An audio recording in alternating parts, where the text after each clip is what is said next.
Hi everybody, this is Zala. You guys are learning C Sharp in this course. Previous lecture was all about writing code effectively and enhance productivity. Now we are going to learn something amazing. We will learn variables and data types. This is fundamental concept in programming. Let's now move on and talk about variables and data types. We will try to define both the terms, and after that, we will start doing experiments. We will create variables of different types. And one last thing I forgot to say before we move on, don't miss any part of this lecture. This lecture is very important, right? Okay, so We usually say variables are building blocks of a program. And you better know what building blocks are. Building blocks are something very essential on which something is built up. For example, if you want to build a house, then bricks can be the building blocks because you can't build a house without the bricks. Same way, variables are building blocks of a program. But why is that? Why variables are so important? They are so important because they hold data or they save data in a program. And every computer program has one main goal: to process the data and produce results. So, in a nutshell, we can say a computer program needs data to work with, and variables are data provider. And a computer program does not process the data. Data is actually processed by the computer itself. So a computer program collects the data from the variables and sends it to the computer memory. And data is processed in the memory by the computer. So that was about variables. And you need to remember only one point: variables save data, which is then sent to the computer for processing. That's it. Let's now talk about data types. Variable and data types go hand in hand. They are not different or separate things. Data type simply means different types of data. In programming, we use data types to specify a type of data that a variable can hold. Now, here you see variables hold data, and the type of that data is specified by data types. Here might come a question that why do we need to specify the type of data in programming? A very simple answer to that question is data is sent to the memory for processing, and memory works different for different types of data. And programming is a way of communicating with computers. When we program, we send instructions to the computer, and computers do exactly what they are told to do. So the computer cannot categorize automatically the type of data we are sending them for processing. And that's why, as a programmer, we have to write instructions in advance where we specify the type of data we are sending to the computer for processing. I hope you get the point and become familiar with the term variable and data type. Let's now combine both the terms and learn to create variables of different types. In C Sharp, data type includes whole number type, floating point type, character type, boolean type, and string type. So these are 5 primitive data types in C Sharp. Sometimes we work with whole numbers, sometimes we need floating point numbers, and sometimes we work with string. But most of the time, in an average program, we have all the types together. So let's start with these data types. We are going to create variables and assign values to them. The first data type is called integer. Integer are whole numbers, numbers without decimal. So if you want to work with integers or the whole numbers, you will create an integer type variable. And to create an integer type variable, C Sharp provides us several different keywords. But the most commonly used keyword that we use is called int. Int means integer. So when we start creating a variable, we first need to specify its type by using provided keyword. So int means integer, and right after the keyword, we need to choose a name of the variable. Now let's say in a program, I want to save age of the user. So I will name my variable age, and right after that, I will put a semicolon and terminate the instruction. Okay, so what did I do? I created a variable named age, and the type of that variable is integer. That means it can save only integer numbers. This statement in programming is called declaration. Declaration means you declare a variable. You create a variable without placing any value into it. In the next stage, when the variable is already been declared, we assign value to it. To assign a value, we use assignment operator. The equal sign is assignment operator in programming. Don't confuse it with mathematics. In mathematics, equals means comparison. But in programming, equals means assignment. So the statement where we assign a value to a variable is actually called assignment operation. So in the first step, we declared a variable, and in the second step, we assign a value to it. Now, what will happen if I run this program? When the program runs, the value 10 is sent to the computer, and the computer knows the type of this value is integer. So the computer going to reserve a memory of 4 bytes because integer demands 4 bytes. And in that 4 bytes reserved memory, number 10 is placed comfortably. So this is how things work in the background. Our variable name is just a reference name, and it's pointing towards the value in the memory. So whenever we try to read our variable like age, the number 10 is returned to us. We will see a couple of examples on that in just a second. So here you see we have successfully created an integer type variable. But in reality, we don't write two different statements, declaration and assignment. The more practical approach is called initialization. When we initialize a variable, we actually combine declaration in the assignment in a single statement. So how do we do that? Let me create another variable. This is called initialization.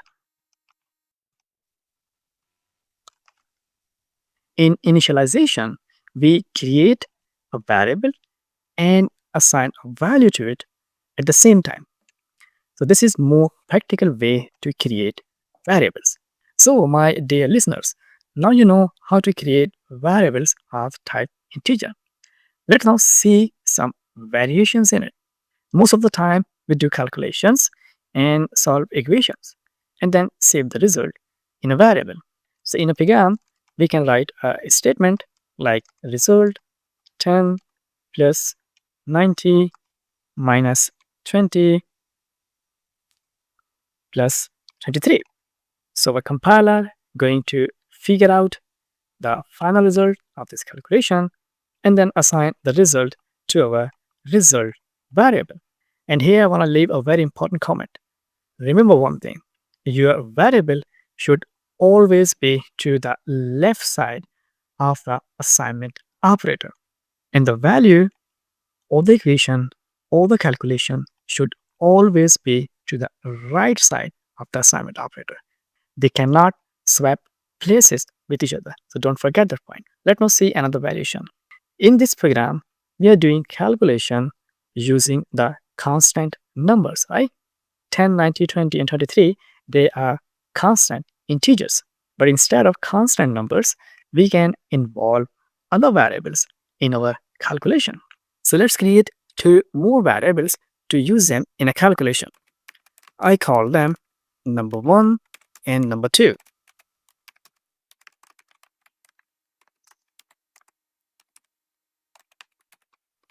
And our calculation result gonna be saved in a variable named calc result.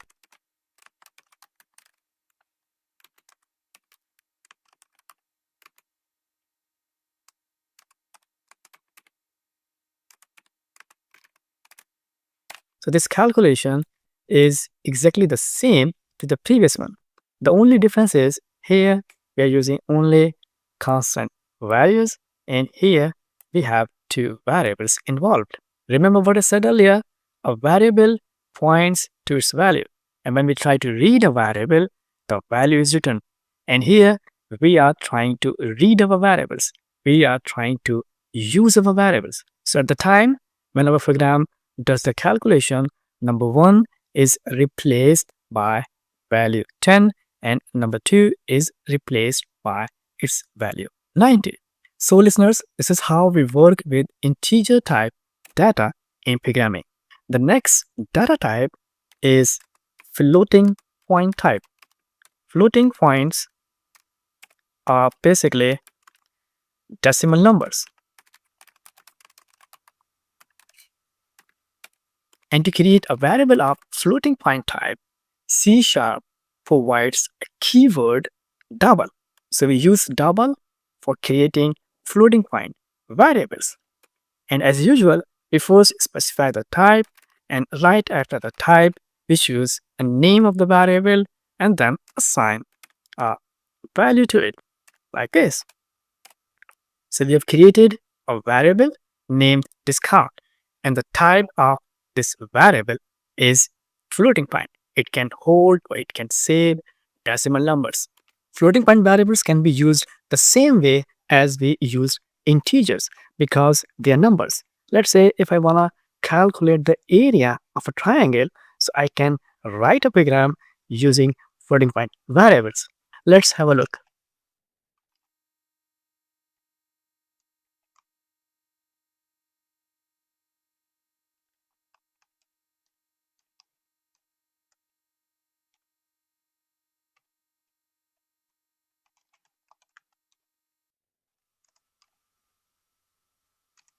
Right, so triangle base and height is recorded in two different variables, and here we are calculating the area. So whatever the area is, its value is saved in this variable t area. And if you're wondering why I'm not printing these variables in the console, then I would say have patience. We will certainly learn to output variables in the next episode, in the next lecture. In this lecture, we are trying to learn variables and creating variables of different types, right? Okay, so this is how we work with numbers, integers, and the floating points. Now, our third data type is character type.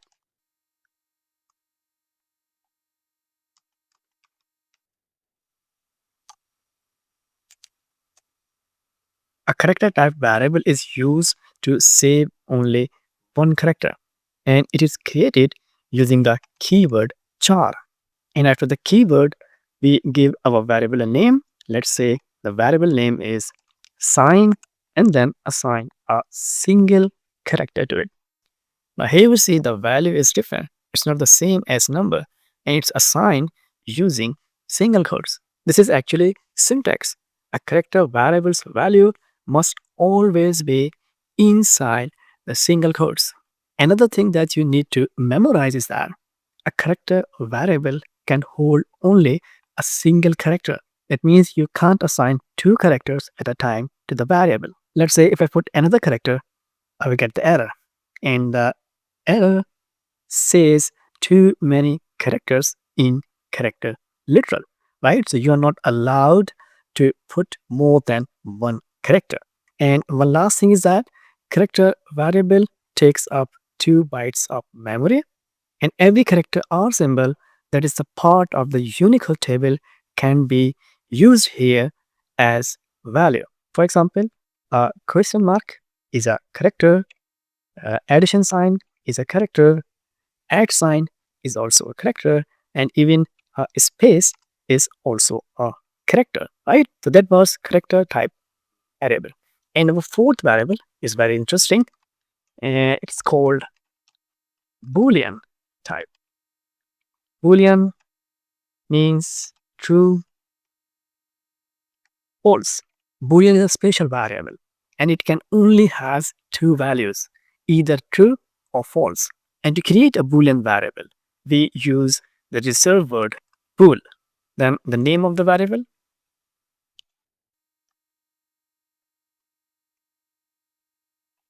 So we have created a Boolean type variable.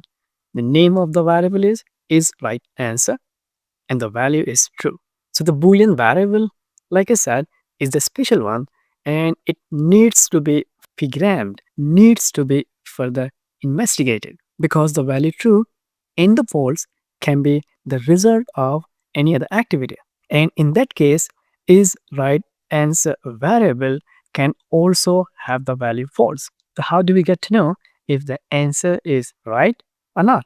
So in most of the cases, we further investigate Boolean variable to get the right result. So when you will start learning if statements and the loop statements, then you will see this Boolean variable in action. And finally, the last data type is the one that gets used a lot. And the name of the data type is string. You can also call it text. String is very commonly used type. It's very important and it's used to create text. And a text is a combination of one or more characters. To create a string variable, we use the keyword string and then the name of the variable and then assignment. I want you to pay attention on the assignment. A string creates text and a text is a combination of one and more characters. And these characters should always be or must always be surrounded by the double quotes. That means you will first code the double quotes like this, and inside the double quotes, you will write the text, such as I am learning C sharp. So I am learning C sharp is a text, is a string value, is a string literal. And how do we know that? We know that because of the double quotes. So remember this thing, the string literal of the text must always be inside the double quotes. In other words, everything which is surrounded by the double quotes is string in C sharp. It can be numbers, special characters, alphabets, etc. If there are double quotes, the value is a string. That's it. A single character can also be considered a text. The only condition is the character should be inside the double quotes. As you can see, I, which is now single, but it's inside the double quotes, that's why it's a text, it's a string. In the same way, if you have numbers inside the double quotes, so they are not real numbers like integers or floating point numbers. So this value is not the real number. This value is string representation of a number. Or you can also say this is string equivalent of a number. Equivalent of any number, however, can be converted to its real form in real number. And we will learn to do this conversion together with readline input method. So, my dear listeners, we have covered data types in C Sharp. I am aware of the fact that this lecture was lengthy, and I would say sorry if you feel yourself overwhelmed. Now, I want you to do some practice. If you want to learn programming, you have to do some practice so that you can memorize the syntax. And using the timeline of this video, you can simply back and forth to different topics. And in the next lecture, you will learn to output the variables in different ways. I will see you there. Thanks for watching.